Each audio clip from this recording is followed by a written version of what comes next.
اعوذ باللہ من الشیطان الرجیم بسم اللہ الرحمن الرحیم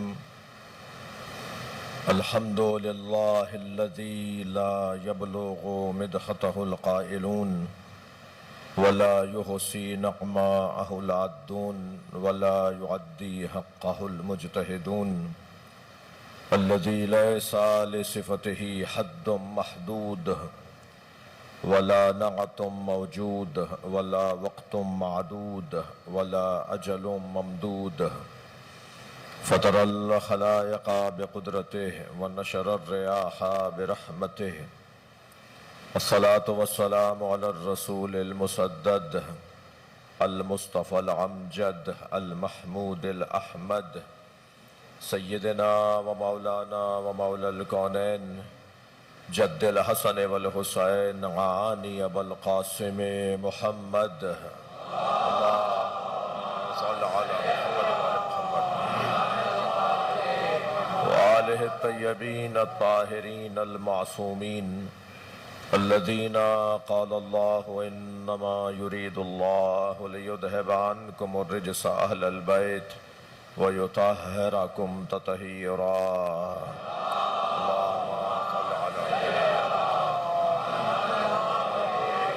وَلَعْنَةُ اللَّهِ عَلَىٰ أَعْدَائِهِمْ أَجْمَعِينَ مِنْ يَوْمِ عَدَاوَتِهِمْ إِلَىٰ قِيَامِ يَوْمِ الدِّينِ أَمَّا بَعْدُ قَالَ الْحَكِيمُ فِي قُرْآنِ الْكَرِيمِ بسم اللَّهِ الرَّحْمَٰنِ الرَّحِيمِ إِنَّمَا الْمُؤْمِنُونَ إِخْوَةٌ فَأَصْلِحُوا بَيْنَ أَخَوَيْكُمْ وَاتَّقُوا اللَّهَ لَعَلَّكُمْ تُرْحَمُونَ صلوات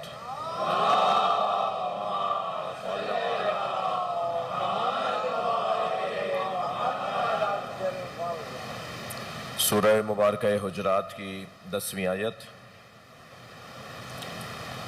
108واں سورہ 26واں پارہ 18 آیتیں مدنی سورہ امت مصطفیٰ کا سرکار دو جہاں کی امت کا اخلاق اللہ اچھا دیکھنا چاہتا ہے۔ جتنا اخلاق امت اچھا ہوگا، جتنا امتیوں کا اخلاق اچھا ہوگا، اتنا نبی مکرم کی روح مبارک، وجود مبارک خوش ہوگی۔ کونوا لنا زینا، صلوات پڑھ لیں محمد وآل اللہ۔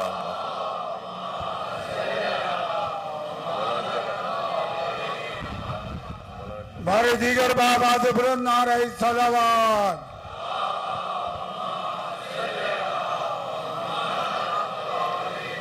جتنا اخلاق مصطفیٰ اچھا ہوگا، اخلاق امت مصطفیٰ، اتنا ہی نبی خوش ہوں گے۔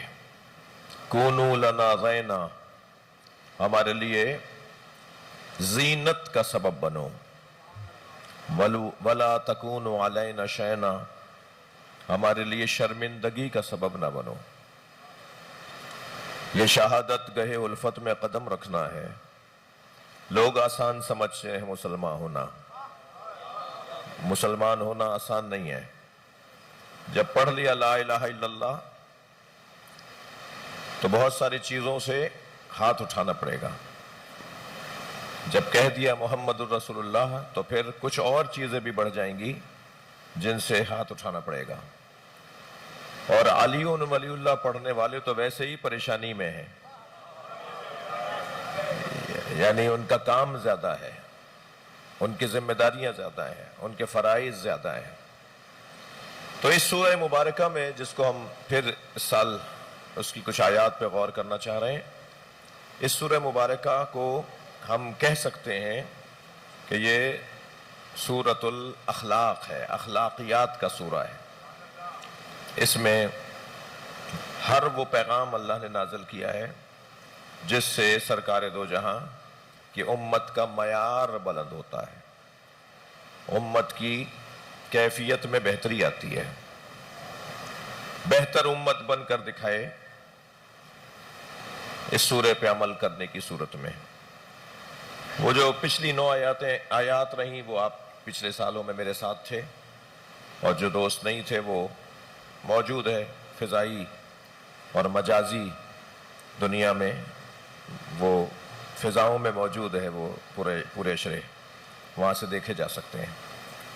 اس سال جس آیت پر کل بھی غور کیا اور آج بھی میں آپ کے ساتھ قصداً یہ اس لیے یادداشتوں کو ہاتھ میں لے رہا ہوں تاکہ میں پابند رہوں۔ صلوات پڑھیں ذرا محمد والے، اللہم صل علی جی انما المؤمنون اخوہ۔ قرآن یہ کہہ رہا ہے کہ مومن مومن کا بھائی ہے۔ فَأَصْلَحُوا بَيْنَ أَخَوَيْكُمْ، پس سارے مومنین کی ذمہ داری ہے کہ وہ اپنے بھائیوں کی اصلاح کریں۔ مومن مومن کا بھائی ہے۔ ایک مومن دوسرے مومن کو بہتر بنائے، ایک مومن دوسرے مومن کو اچھا بنائے، ہر مومن دوسرے مومن کو کمال تک لے جانے میں اس کی مدد کرے، ہر مومن دوسرے مومن کے لیے مددگار ثابت ہو۔ مال، پیسہ، سواری، مکان، لباس، یہ تو بہت معمولی سی خدمت ہوگی اگر مومن مومن کی کرے گا تو۔ اصل خدمت تو یہ ہے کہ اس کا اخلاق اچھا بنائے، اس کا کردار بہتر بنائے۔ جتنا مجھے کسی کے سفید کپڑوں پر، اجلے سے کپڑوں پر دھبا لگا ہوا برا لگتا ہے، اور میں اپنے اس دوست کو متوجہ کرتا ہوں کہ تمہارے کپڑوں پہ دھبا لگا ہوا ہے، تمہارے کپڑے پہ داغ لگا ہوا ہے، جتنا میں اس کے اجلے کپڑوں پر لگے داغ پر حساس ہو جاتا ہوں، کیا اتنا ہی میں اس کی غیبت پر بھی حساس ہوتا ہوں؟ کیا اتنا ہی میں اس کے جھوٹ بولنے میں بھی حساس ہو جاتا ہوں؟ کیا اتنا ہی میں اس کی منافقت کرنے پر بھی حساس ہو جاتا ہوں؟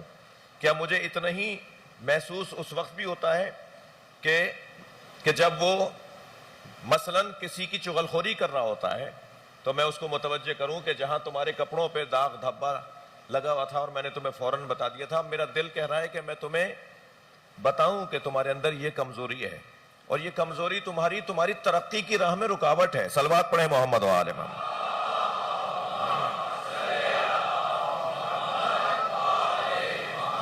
یہ جو کمزوری، اخلاقی کمزوریاں تمہارے اندر ہیں، یہ کمزوریاں تمہاری ترقی کی راہ میں رکاوٹ ہیں، تم آگے نہیں بڑھ پاؤ گے۔ یہ میں نہیں کہہ رہا، یہ مولائیوں کا مجمع ہے، مولا علی فرما رہے ہیں، تقوی سے بہتر راہ نجات کوئی اور نہیں ہے۔ واہ واہ سبحان اللہ۔ تقوی سے بہتر ترقی کا رستہ کوئی اور نہیں ہے، یعنی اپنے آپ کو ہر اس برائی سے بچایا جائے جو میری ترقی کی راہ میں رکاوٹ ہے۔ کیا سمجھتے ہیں آپ کہ صرف ترقی افسری کو کہا جاتا ہے؟ صرف ترقی گریڈ کے بڑھ جانے کو کہتے ہیں؟ صرف ترقی پہلے ایک جہاز تھا اب دوسرا جہاز خرید لیا، اس کو کہتے ہیں؟ میں کہتا ہوں اگر اس کو بھی کہتے ہیں تو جھوٹ اس ترقی کی راہ میں بھی رکاوٹ ہے۔ منافقت اس ترقی کی راہ میں بھی رکاوٹ ہے۔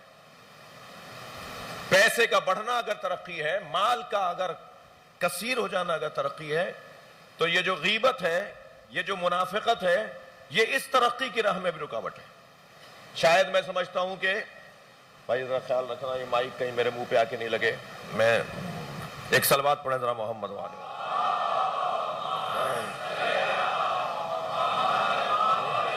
اس سے بلند صلوات نبی کی ذات پر۔ بلند نعرہ صلوات۔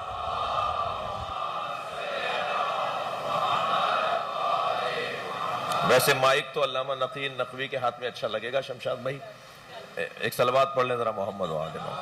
اللہم صل علی محمد و آل محمد۔ باہر اندر جہاں جہاں جو سن رہا ہے وہ بلند صلوات دیا کریں۔ اللہم صل علی محمد و آل محمد۔ میرا مدعا آپ تک پہنچ گیا۔ واقعی ایسا ہے، میں ان بچوں جوانوں سے کہہ رہا ہوں کہ اکثریت نوجوانوں کی ہے، ابھی آپ کے آگے بڑھنے کا دور شروع ہو رہا ہے، ترقی کا دور شروع ہو رہا ہے۔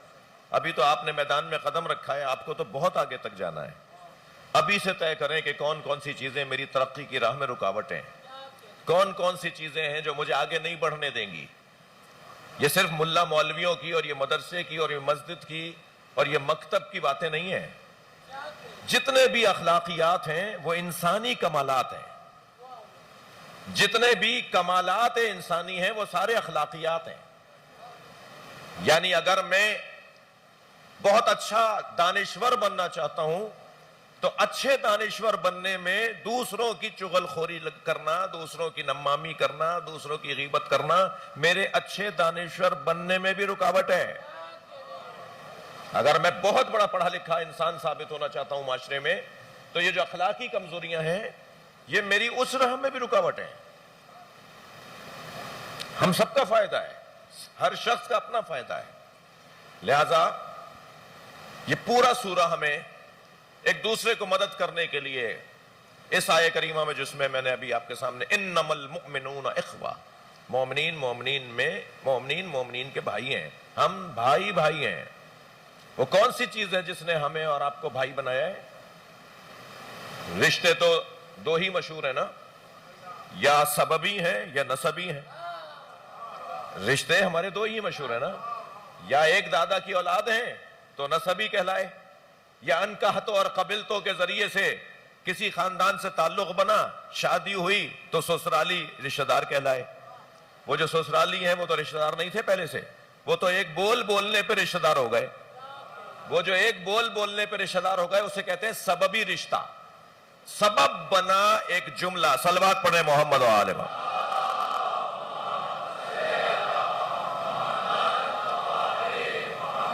ایک جملہ سبب بن گیا کہ ہماری رشتہ داریاں ایک اور جگہ پر بھی ہو گئیں۔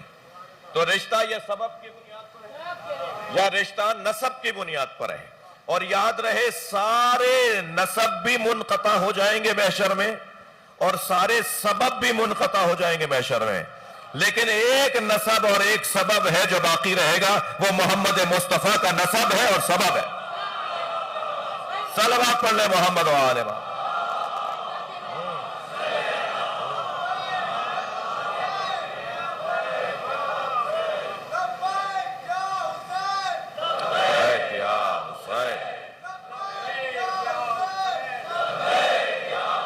بلند تر صلوات پڑھ لیں محمد و آل محمد۔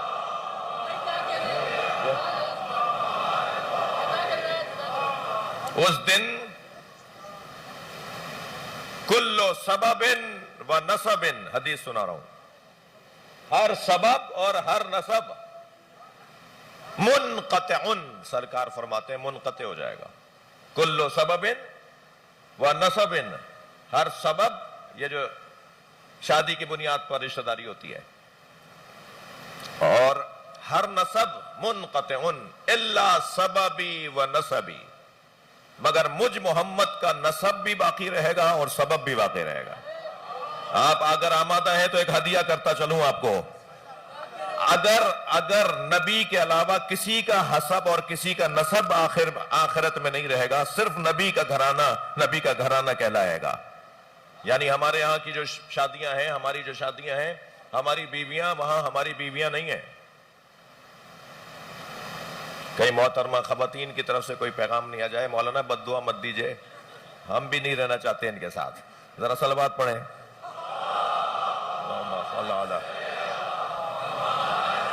یہ جو بیویاں ہیں، یہ جو شوہر ہیں نا اس دنیا میں، یہ آخرت میں بھی میاں بیوی ہوں گے، یہ نہیں ہے، ہرگز نہیں ایسا۔ یہ رشتہ یہیں تک کا ہے، لہذا ہمارے سنی بھائیوں کے ہاں تو جنازے کا چہرہ دیکھنا بھی جائز نہیں ہے، شوہر بیوی کا چہرہ نہیں دیکھ پاتا سنی بھائیوں کے ہاں۔ ہمارے ہاں جائز ہے، مگر ہمارے ہاں بھی اس میں کچھ شرط و شرائط ہیں، کچھ اخلاقی چیزوں کو پہلے ہوشیار کیا جاتا ہے، تو وہ آہستہ آہستہ منقطع ہو رہا ہے، نسب بھی اور سبب بھی، اور پھر آخرت میں یہ میاں بیوی نہیں رہیں گے۔ کوئی رشتہ آخرت میں زن و شوہر کا نہیں رہے گا سوائے ایک رشتے کے جو علی و بطول کا رشتہ ہے۔ مولا علی اور جناب زہرا قیامت میں بھی زن و شوہر ہیں، زوجہ اور زوج ہیں، شوہر اور بیوی ہیں، صرف یہ ایک رشتہ ہے جو وہاں باقی رہے گا۔ اور اس کا ایک موٹا سبب یہ ہے کہ یہ رشتہ یہاں کب بنا تھا جو یہیں ٹوٹ جاتا، یہ تو رشتہ آسمان کا بنا تھا، وہاں بھی رہے گا اور یہاں بھی رہے گا۔ صلوات پڑھیں سیدہ کے ذات پر۔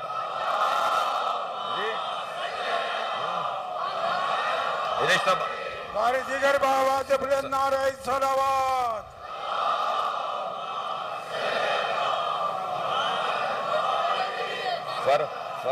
فرماتے ہیں کہ الا نسبی و سببی، سوائے میرے نسب کے اور میرے سبب کے وہ سارے رشتے وہاں منقطع ہو جائیں گے۔ نبی کا نسب اور سبب کیوں باقی رہے گا بھائی؟ یہ سرکار کا فرمان پلس کیجئے، جوڑیے ایک آیت کے ساتھ اور پھر نتیجہ نکالیے۔ دو جملوں کو، ایک آیت اور ایک حدیث کو ایک دوسرے کے ساتھ صغرا کبرا بنائیے۔ صلوات پڑھیں ذرا محمد و آل محمد۔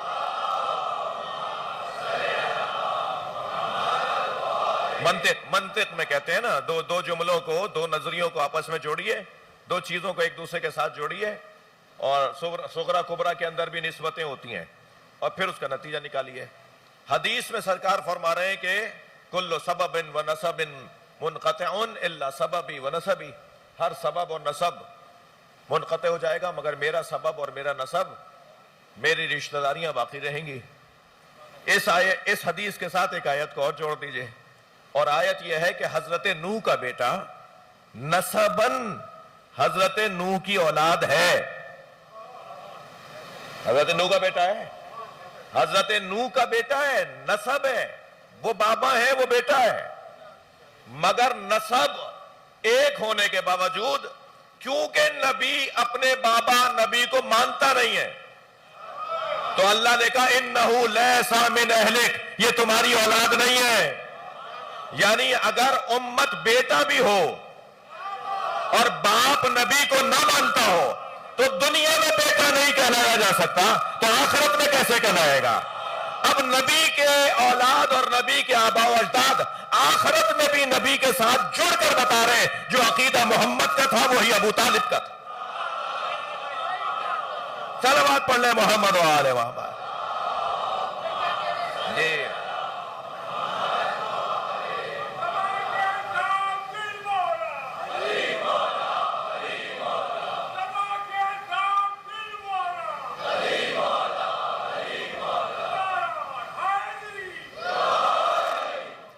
کون؟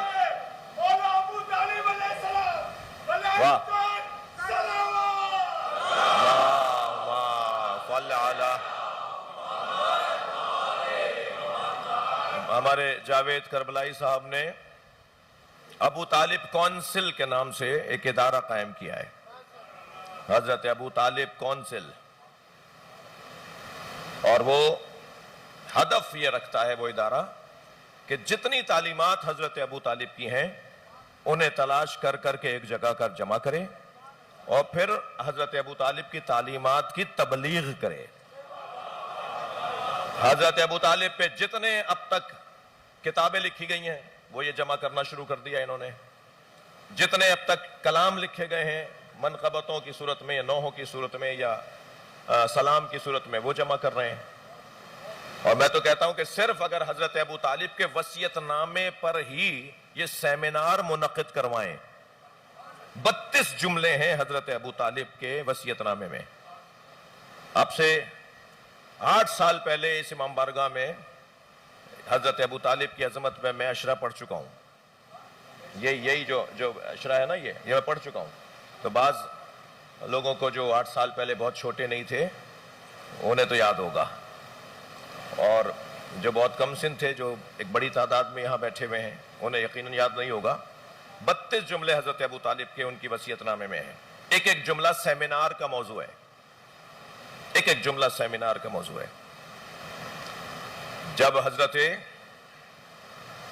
عبیدہ ابن حارث ابن عبد المطلب یعنی مولا علی علیہ السلام کے چچا زاد بھائی جنگ بدر میں، ہدیہ کر رہا ہوں آپ کو، جنگ بدر میں مولا نبی نے پہلی اسلام کی دفاعی جنگ ہے، اسلام کی پہلی دفاعی جنگ ہے۔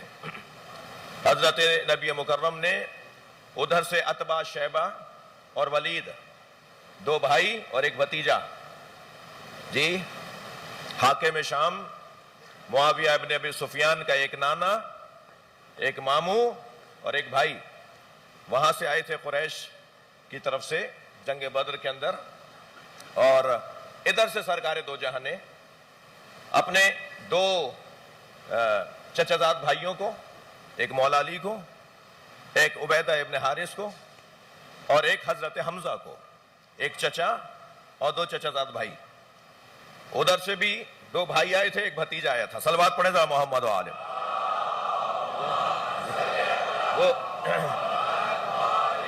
تو یہاں سے بھی سرکار دو جہاں نے اپنے خاندان کے اتنے قریبی شخصیات کو بھیجا، اور پھر وہاں جنگ ہوئی، اور پھر وہ جنگ میں مولا علی نے وہاں تینوں کو مارا. وہاں مولا علی نے ان تینوں کو مارا، اور پہلے ولید کو مارا، پھر عتبہ کو مارا. حضرت حمزہ سے لڑ رہا تھا، کسی نے آواز دے کر کہا کہ حمزہ کے ساتھ جنگ سخت ہو گئی ہے. حضرت حمزہ کو وہ بہت کیفیت تھی ایک کہ وہ برابر کسی بات چل رہی تھی. تو مولا علی علیہ السلام نے ایک پلک جھپکنے میں اس کی گردن کو اڑایا اور چچا کو اس سے نجات دلائی. اور پھر کسی نے آواز دی کہ جو ہے وہ عبیدہ اس وقت شیبہ کے ساتھ لڑ رہے ہیں. پھر مولا وہاں برق کی مانند گئے اور اس کا بھی کام تمام کیا. اور یہ تینوں کو حضرت نے قتل کیا. اور پھر بہت عرصے بعد جب مولا کو ایک خط آیا، مولا کے دور میں نبی کی رحلت کے بھی کوئی 20 سال بعد جب ایک خط آیا اور اس میں لکھا کہ میں لشکر تیار کر رہا ہوں تمہیں مارنے کے لیے، تو حضرت نے فرمایا تھا کہ میں نے تمہارے فلاں کو مارا، میری تلوار میں اب بھی کاٹ ہے، میرے بازو میں اب بھی زور ہے. صلوات پڑھیں ذرا محمد و آل محمد. اور بلند صلوات نبی کی ذات پر.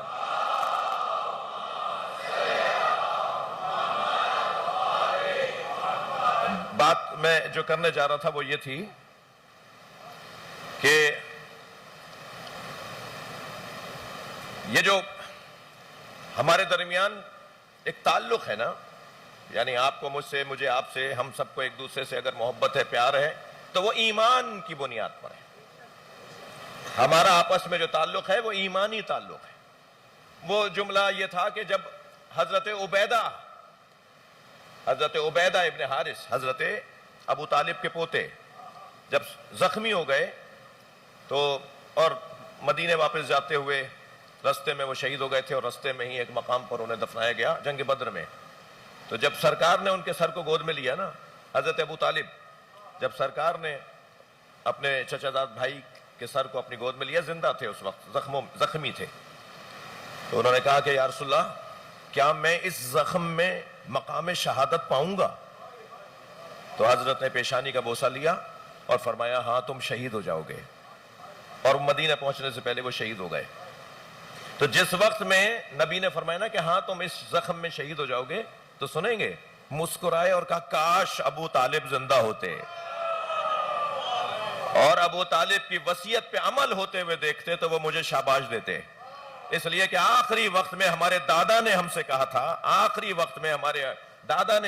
تھا، کہ اے میری اولاد، اگر کوئی محمد کی طرف دیکھے تو تمہارے مرنے کے بعد تو اسے جرأت ہو کہ محمد کو تکلیف پہنچائے. تمہاری زندگی ہو اور محمد کو تکلیف آ جائے، میں اپنی اولاد سے پسند نہیں کرتا.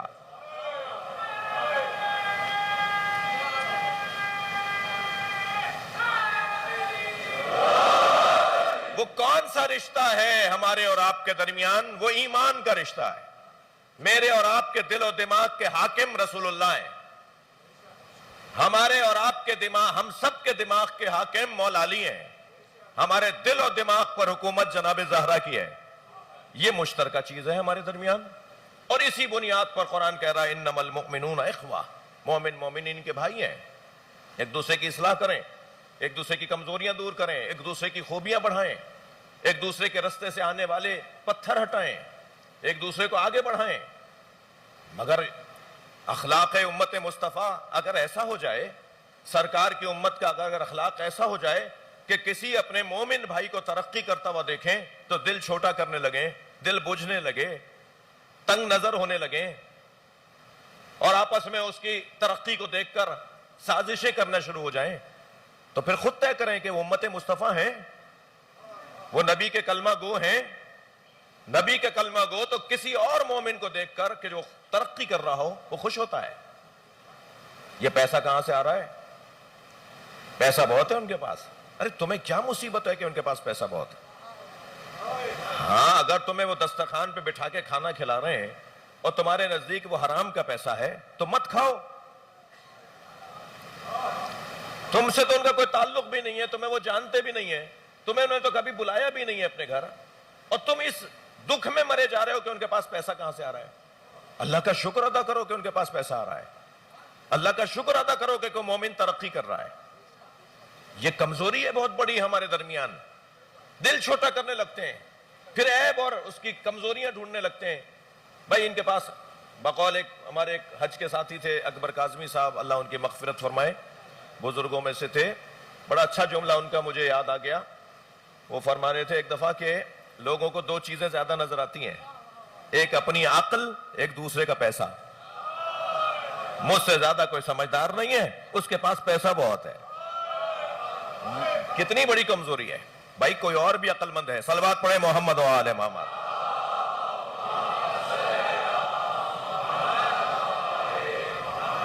تو یہ اچھی بات نہیں ہے کسی کو ترقی کرتے ہوئے دیکھ کر. ارے بھائی ہم تو کہاں سے آ رہا ہے یہ پیسہ؟ ان کے ابا کو تو ہم نے دیکھا تھا تو موٹر سائیکل پر ہوتے تھے.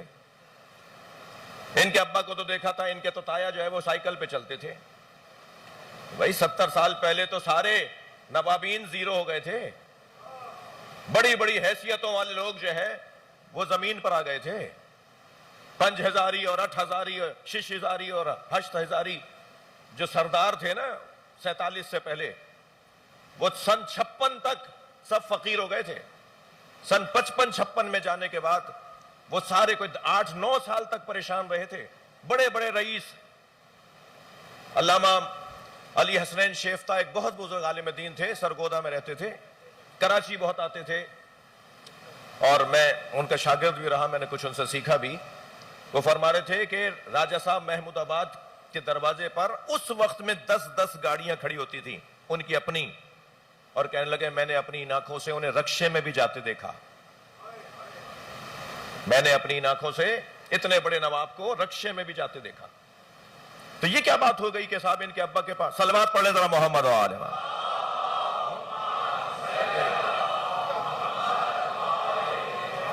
علی والوں کا یہ طریقہ نہیں ہے, نبی والوں کا یہ طریقہ نہیں ہے. مومن کو ترقی کرنے میں مدد فراہم کرے.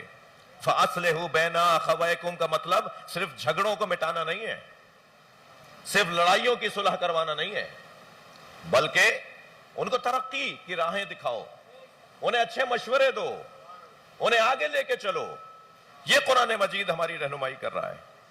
وَاتَّقُوا اللَّهَ, مگر اس کام کے اندر تقوی رہے. غلط کام کا رستہ مت دکھانا, حرام کام کا رستہ مت دکھانا.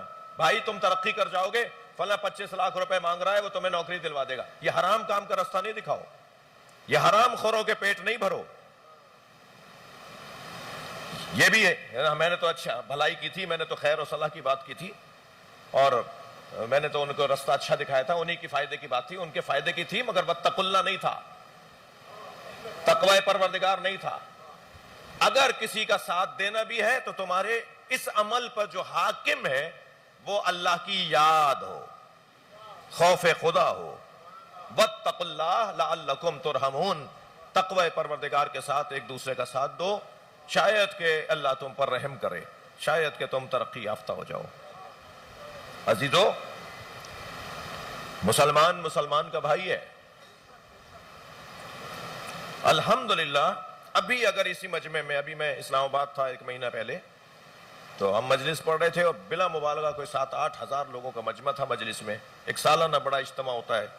اون محمد رضوی شہید پی ٹی وی ڈائریکٹر تھے, انہیں شہید کیا گیا تھا اسلام آباد میں. ان کی برسی ان کے فرزندان کرتے ہیں جی. ہزاروں کا مجمع تھا, اور چند اہل سنت اسی مجمع میں ایسے سائیڈ میں, جیسے ابھی یہ مسجد ہے, یہاں کھڑا ہو کر اگر کوئی اہل سنت ہاتھ باندھ کے ابھی اسی وقت اس کونے میں اس جگہ کھڑے ہو کر نماز پڑھنا شروع کر دے, یہ ساری شیعہ برادری نہ صرف اس کو گھور کر دیکھے گی بلکہ مجلس کے بعد اسے نیاز کھلائے گی, شربت پلائے گی. کتنا بڑا اعزاز ہے کہ مسلمان کے ہاتھ اور زبان سے محفوظ ہے. کیا فرمایا ہے سرکار نے؟ المسلم من سلم بیدہ ولسانہ. صلوات پڑھے محمد و آل محمد. مسلمان ہے ہی وہ جس کے ہاتھ سے اور زبان سے دوسرا مسلمان محفوظ رہے. اگر ساری قوم میں نہیں کہہ رہا کہ آپ اس کو الٹا کر لیجئے، میں الٹا نہیں کروا رہا. میں کیوں کہیں اور غور کروں؟ میں تو آپ پر غور کرنا چاہتا ہوں، میں تو اپنے اوپر غور کرنا چاہتا ہوں. کہاں کیا ہوتا ہے، کہاں کیا ہوگا اگر ایسا ہو جائے، الٹا ہو جائے کہ 99% کوئی اور ہو اور وہاں کوئی ایک شیعہ ہاتھ کھول کے سجدہ نماز رکھ کے نماز پڑھ رہا ہو تو اس کے ساتھ کیا ہوگا؟ میں اس پہ بات ہی نہیں کر رہا. صلوات پڑھیں محمد و آل محمد. مگر آپ کے مجمع میں ابھی وہ ویڈیو اتنی وائرل ہوئی، میں مجلس پڑھ رہا ہوں اور ہزاروں کا تعداد میں لوگ مرکزی امام بارگاہ G62 اسلام آباد میں مجلس میں شریک ہیں اور چند لوگ ہاتھ باندھ کے نماز پڑھ رہے ہیں، سکون سے نماز پڑھ رہے ہیں، ٹھنڈی ہوا میں نماز پڑھ رہے ہیں. مجھے وہ سنی بہت اچھا لگتا ہے جو لاکھوں شیعوں میں ہاتھ باندھ کے نماز پڑھتا ہے. اس لیے اچھا لگتا ہے کہ وہ ہاتھ باندھ کے بتاتا ہے شیعوں سے ڈرنا نہیں، یہ مارتے نہیں ہیں. لبیک یا حسین، لبیک یا حسین، لبیک. بلند تر صلوات محمد و آل محمد. مجھے وہ سنی اس لیے بھی اچھا لگتا ہے کہ وہ ہاتھ باندھ کر لاکھوں شیعوں میں، نجف میں، مشہد میں، کربلا میں، وہ ہاتھ باندھ کر اعلان کر رہا ہوتا ہے کہ جو دین میں نے سمجھا ہے اس پہ عمل کرنے کی جرأت بھی رکھتا ہوں. ہمیں بہادروں سے پیار ہونا چاہیے، ہمیں ہمت والوں سے پیار ہونا چاہیے. مگر اب دوسرے جملے پہ کوئی ناراض نہ ہو جائے، مجھے وہ سنی بہت اچھا لگتا ہے جو لاکھوں شیعوں میں ہاتھ باندھ کے نماز پڑھتا ہے، مگر اتنا ہی وہ شیعہ برا لگتا ہے جو 4 سنیوں میں ہاتھ باندھ لیتا ہے. ہمارے افسران، ہمارے زمینداران، ہماری حیثیت والے لوگ جب چاہتے ہیں ہاتھ باندھ لیتے ہیں. نادم ہو، پشیمان ہو، علی کو مانتے ہو، سینہ ٹھوک کے کہو علی والا ہو.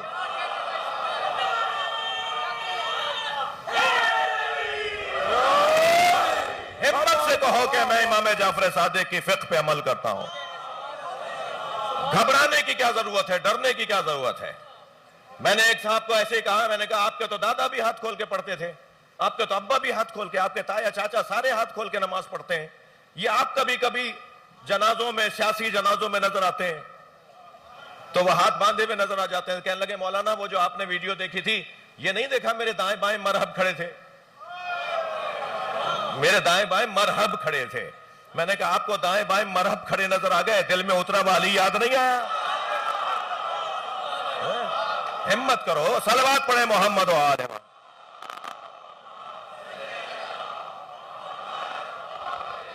عظمت چاہتا معصومین پر بآواز بلند نعرہ صلوات.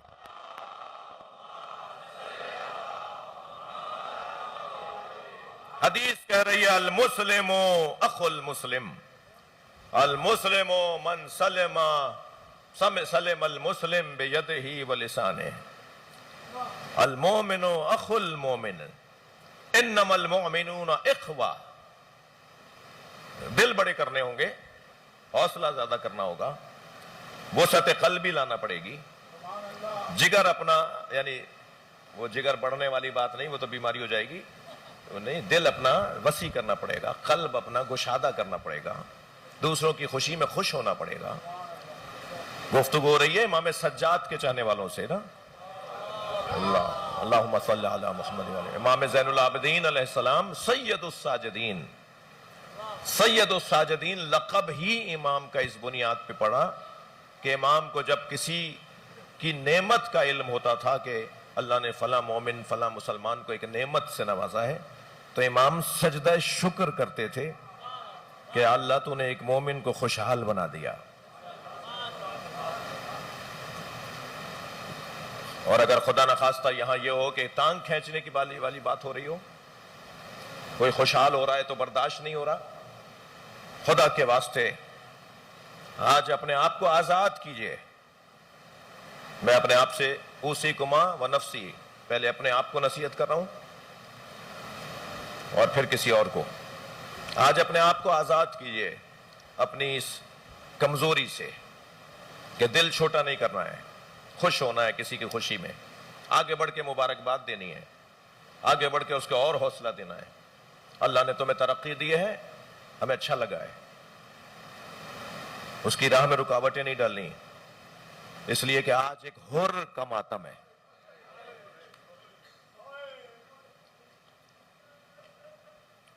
حر ہو تو پھر حر ہو۔ بعض نام کے کچھ ہوتے ہیں اور کردار کے کچھ اور ہوتے ہیں، مگر کتنا عظیم ہے وہ انسان جو نام کا بھی حر ہے اور پھر اس نے اپنے آپ کو دنیا سے آزادی، لالچ سے آزادی، مادی مفادات سے آزادی، غیر خدا کی بندگی سے آزادی، اور پھر ایک رب کی عبدیت میں، عبودیت میں خود کو داخل کر دیا۔ میرے مولا مکے سے کربلا جا رہے ہیں، رستے میں مقام ثعلبیہ پر قیام کیا، تقریباً میرے مولا نے 10 سے زیادہ مقامات پر قیام کیا ہے۔ چھوٹے چھوٹے بچے ساتھ ہیں نا، دودھ پلانے والے، پینے والے بچوں کی مائیں ساتھ ہیں نا، گود کے بچے بھی تو ساتھ چل رہے ہیں، کتنی دیر تک محمل میں بیٹھیں گے؟ تو امام ہر مقام پر، ہر وادی میں جس بھی منزل سے گزرتے تھے، یعنی جس آبادی سے، جس قصبے سے گزرتے تھے، وہاں امام قیام فرماتے تھے۔ جہاں کنواں ہوتا تھا، جہاں پانی ہوتا تھا، جہاں چند درخت ہوتے تھے، جہاں نزدیک میں کوئی آبادی نظر آتی تھی، وہاں امام فرماتے تھے عباس سواریاں روکو، خیمے لگواؤ، سکینہ کہیں تھک نہ گئی ہو۔ امام زین العابدین نازنین بہت تھے، امام کا بدن بہت نازک تھا، اللہ نے ہر ایک سے اس کے مزاج کے مطابق امتحان لیا ہے۔ حضرت ابراہیم کے ہاں منت مرادوں کے بعد اسماعیل دنیا میں آئے، اللہ نے امتحان لیا کہ اسماعیل کے گلے پہ چھری چلا دو، یہ حضرت ابراہیم کا امتحان تھا۔ حضرت یوسف پانی سے ہولتے تھے، بھائیوں نے کنویں میں پھینک دیا، یہ حضرت یوسف کا امتحان تھا۔ سنیں گے مولا علی غیرت مند بہت تھے۔ ایک اجنبی یہودی خاتون کو پٹتے ہوئے دیکھا تھا، 3 دن تک علی نے کھانا نہیں کھایا۔ جب کھانا سامنے آتا تھا نا تو فرماتے تھے میں نے ایک خاتون کو پٹتے ہوئے دیکھا ہے، جو ایک یہودی خاتون کو اس کے گھر کے لوگ مارتے ہوئے لے جا رہے تھے، تو مولا علی نے وہ منظر دیکھا تھا تو علی سے کھانا پانی اٹھ گیا تھا۔ رونا اسی بات کا ہے جو علی ایک اجنبی عورت کو پٹتے دیکھے تو 3 دن تک کھانا نہ کھائے، اس نے اپنی زوجہ پہ جلتا دروازہ، اپنے بچوں پہ اٹھتا ہاتھ کیسے برداشت کیا؟ یہ مولا علی کا امتحان تھا۔ آپ کی آوازیں بلند ہو گئیں، آپ آمادہ ہو رہے ہیں رونے کے لیے؟ جناب زہرا کے مزاج میں مانگنا نہیں تھا، بی بی زہرا کو مانگنا نہیں آتا تھا، 3 دن تک اپنے بابا سے کنیز مانگنے جاتی رہیں، کہہ نہیں پا رہی تھی، مانگا نہیں جا رہا تھا۔ تیسرے دن جب نبی گھر میں آئے اور کہا فاطمہ تم کچھ کہنا چاہتی ہو مگر کہتی نہیں ہو، تو فرمایا جناب فضہ نے یا رسول اللہ ذرا آپ اپنے فاطمہ کا ہاتھ دیکھیے۔ نبی نے فرمایا فاطمہ اپنا ہاتھ دکھاؤ۔ بی بی نے ہاتھ جب پھیلایا تو وہ زخمی تھا چکی کی چوب سے۔ تو جناب بی بی فضہ نے فرمایا یا رسول اللہ آپ کی فاطمہ کا ہاتھ زخمی ہو گیا ہے، میرے دن کا کام میں خود کرتی ہوں، جب ان کے دن کا کام آتا ہے تو میں کہتی ہوں میں کام کروں گی، آپ کا ہاتھ زخمی ہے؟ تو فاطمہ کہتی ہیں کہ نہیں میں خود کام کروں گی۔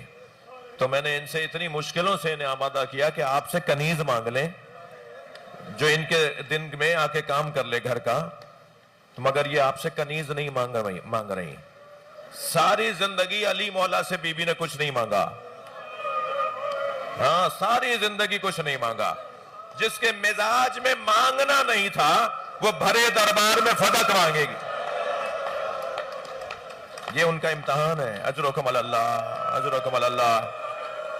جن کے مذہب میں رونا جائز ہے وہ تکلف کر کے نہ روئیں، یہ جناب زہرا کا امتحان ہے. سنیں گے عزیزانو، امام سجاد کا امتحان یہ تھا کہ آپ کا بدن نازنین تھا، نرم نرم ہاتھ پیر تھے، اور ہر سفر کی واپسی پر آپ کو بخار ہو جاتا تھا. امام سجاد کو اکثر سفروں کے بعد، میں نے خود پڑھا ہے روایت، اکثر سفروں سے لوٹنے پر امام سجاد کو تپ کی کیفیت ہو جاتی تھی، اور جس کے بدن کو اللہ نے اتنا نازنین بنایا تھا اس کے پیروں میں کانٹے چبھیں گے، بیڑیاں ڈلیں گی، ہاتھوں میں ہتھکڑیاں ڈلیں گی، بدن پہ تازیانے مارے جائیں گے. اجرکم اللہ، اجرکم اللہ. آمادہ ہیں، رو رہے ہیں نا، اللہ آپ کو اس کا اجر عطا فرمائے. ایک اور جملہ کہہ دوں، امام حسین کو پیاس بہت لگتی تھی. یہ امام حسین کا امتحان تھا کہ کربلا میں سب سے آخر میں شہید ہوں گے، اور سب سے آخر میں شہید ہونے والا سب سے زیادہ پیاسا، اور امام کو بار بار پانی کی ضرورت پڑتی تھی.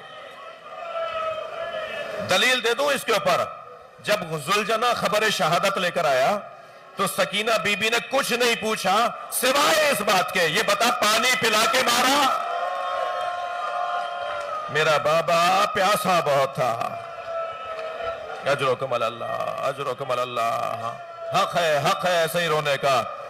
اللہ آپ کو اس کا اجر عطا فرمائے. میرے مولا نے مقام ثعلبیہ پر جب قافلہ رکا تو حضرت عباس سے فرمایا، عباس یہاں سے پانی 2 برابر ذخیرہ کرو. تو کسی نے، چاہنے والے نے کہا، مولا جو بعد والی منزل ہے وہاں تک کے لیے پانی بھرے؟ فرمایا نہیں، اس سے پہلے ہمیں پانی کی ضرورت ہے. مولا نے جتنی ضرورت تھی اس سے 2 برابر پانی مشکوں میں اور جو پانی ذخیرہ کرنے کے ذرائع تھے اس کے لیے مولا سے فرمایا پانی زیادہ جمع کرو یہاں سے. کیا حکمت ہے؟ اس لیے کہ بعد والی منزل آنے سے پہلے ہور کا پیاسا لشکر ملے گا، اور امام اپنے ہاتھ سے ہور کے لشکریوں کو پانی پلائیں گے. ابھی بعد والی منزل نہیں آئی کہ کچھ لوگوں نے آ کر امام سے کہا، مولا کچھ ہمیں کھجور کے درخت نظر آ رہے ہیں. حضرت نے فرمایا کھجور کے درخت تو اس آبادی میں نہیں ہے، تم میں سے کچھ لوگ آگے جا کے دیکھیں کہ یہ کیا ماجرا ہے. کچھ لوگ آگے گئے، واپس آ کے کہتے ہیں کہ مولا نیزوں پر نیزے بلند کیے ہوئے ایک قافلہ آ رہا ہے. حضرت نے فرمایا عباس اپنا قافلہ روک دو اور مشکوں کے دہانوں کو کھول دو. ابھی کچھ نہیں پتا، حسین کو پتا ہے کہ جیسے ہی وہ قافلہ قریب آیا اور امام کا قافلہ نزدیک گیا تو کیا دیکھا؟ ہور کے لشکریوں کی پیاس، کہ وہ پیاس کی شدت سے گھوڑوں سے گر رہے ہیں، اور سواریوں کی زبانیں بھی باہر آ رہی ہیں، گھوڑوں کی زبانیں بھی پیاس کی وجہ سے باہر آ رہی ہیں. حتیٰ ایک روایت میں یہ ہے کہ ایک شخص کہتا ہے کہ میری آنکھوں کے سامنے اندھیرا آیا. ہور کے لشکر کا سپاہی کہتا ہے میری آنکھوں کے سامنے اندھیرا آیا اور میں پانی کی شدت، پیاس کی شدت کی وجہ سے گھوڑے سے گر گیا، مگر کچھ دیر کے بعد مجھے احساس ہوا کہ کسی نے میرا سر اپنی گود میں لیا ہوا ہے، اور مشکیزے کے دہانے سے کبھی میرے سر پہ پانی ڈالتا ہے، کبھی میرے منہ میں پانی ڈالتا ہے. جب میری جان میں جان آئی اور میں نے آنکھیں کھول کے دیکھا تو حسین تھے.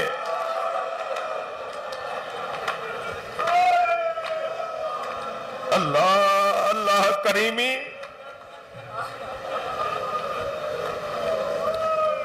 ہور کے پیاسے لشکر کو امام حسین نے پانی پلایا، اور پھر جب وہ سب سیراب ہو گئے، بحال ہو گئے، تو امام اپنے گھوڑے پر بیٹھ کے روانہ ہو رہے ہیں کہ ہور اپنے گھوڑے سے کودا اور امام کے گھوڑے ذوالجناح کی لگام کو پکڑ کر اسے موڑنا چاہا.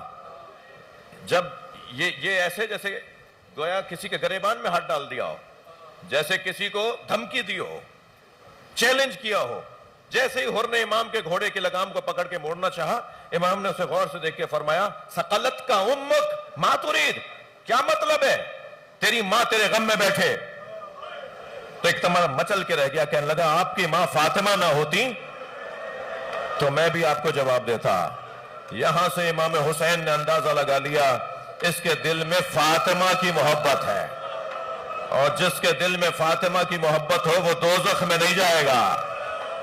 یہ جو ایمان کی چنگاری تھی نا، امام نے اسے کربلا تک آتش ایمان میں تبدیل کیا. امام نے فرمایا اے ہور میں جہاں چاہوں گا جاؤں گا. ہور کا لشکر امام کے لشکر کے پیچھے پیچھے چل رہا ہے. ایک جگہ ایسی آئی جہاں نماز جماعت کا وقت آیا. امام مصلی عبادت پر پہنچے, امام امامت کے مصلی پہ پہنچے تو امام نے حضرت عباس سے فرمایا عباس ہور سے پوچھو ہمارے پیچھے نماز پڑھے گا یا اکیلے؟ جب مولا نے جا کے کہا ہور میرے مولا نے پیغام بھیجا ہے تم امام حسین کے پیچھے نماز پڑھو گے یا اکیلے پڑھو گے, فرادہ پڑھو گے؟ تو تھوڑی دیر خاموش رہ کے کہنے لگا کتنی قسمت کی بات ہے کہ میں زہرا کے بچے کے پیچھے نماز پڑھوں. اب یہ ایمان ایک مرتبہ اور حسین بڑھا رہے ہیں, ہور کو شہادت کے لیے آمادہ کر رہے ہیں, ہور کو آزادی دلا رہے ہیں, ہور کو آزادی دلا رہے ہیں دنیا سے. اور پھر کربلا میں پہنچے, شب عاشور آ گئی, ہور عمر سعد کے خیمے میں گیا اور جا کے کہا کہ اے پسر سعد کل عاشور کا دن آنے والا ہے, کیا حسین کو مارنا چاہتے ہو؟ تو کہا کہ مجھے تو رے کی حکومت کی پیشکش ہوئی ہے, جو حسین کا سر لے کر آئے گا اسے رے کا گورنر بنایا جائے گا, میں تو کل حسین کو مار کر حسین کا سر لے جاؤں گا تاکہ مجھے رے کی صوبے کا گورنر بنا دیا جائے. اور نے کہا تمہیں اندازہ ہے یہ کس کا بیٹا ہے؟ کہا مجھے اندازہ ہے, میں نے اپنی آنکھوں سے دیکھا ہے, یہ نبی کے دوش پر بیٹھتا تھا. عمر سعد کہہ رہا ہے سعد ابن ابی وقاص ٹاپ 10 صحابہ کرام میں سے سعد ابن ابی وقاص ہیں, عشرہ مبشرہ, بڑے 10 صحابیوں کا بیٹا ہے یہ, ان میں سے ایک سعد ابن ابی وقاص کا بیٹا ہے, عمر ابن سعد ابن ابی وقاص. جی کہتا ہے میں نے تو اپنی آنکھوں سے دیکھا ہے کہ نبی اسے اپنی زبان چساتے تھے, نبی اسے اپنے دوش پر بٹھاتے تھے. جس گھوڑے پہ حسین بیٹھے میں نے دیکھا نبی خود اس گھوڑے پہ بیٹھتے تھے. یہ جو حسین کا ذوالجناح ہے یہ تو نبی کی سواری ہے. پھر ہور نے کہا پھر بھی مارنا چاہتے ہو؟ تو کہا مجھے حکومت چاہیے, مجھے گورنر ہی چاہیے. ہور وہاں سے نکلا اور اپنے بھائی مصعب کے خیمے میں آیا اور اپنے بھائی مصعب ابن یزید رہائی سے کہا کہ ذرا میرے ساتھ تو آؤ. خیموں سے نکل کے تھوڑا سا علیحدہ گئے تو کہنے لگا ذرا سنو کوئی آواز آ رہی ہے؟ تو مصعب نے کہا ہاں بچوں کی آواز ہے جو کہہ رہے ہیں العطش العطش, ہائے پیاس. اور نے کہا یہ حسین کے بچوں کی آواز ہے, یہ حسین کے بچوں کی آواز ہے جو پانی مانگ رہے ہیں. ہم لائے ہیں نا انہیں یہاں, میں لایا ہوں نا حسین کو گھیر کے یہاں. میری وجہ سے زینب کے رونے کی آواز بلند ہوئی.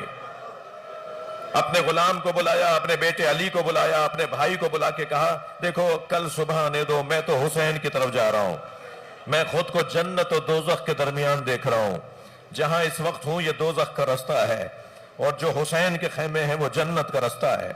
جب صبح نمودار ہوئی نا تو اپنے بیٹے کو بلا کے کہا کیا چاہتے ہو؟ علی نے کہا میں بھی آپ کے ساتھ جاؤں گا.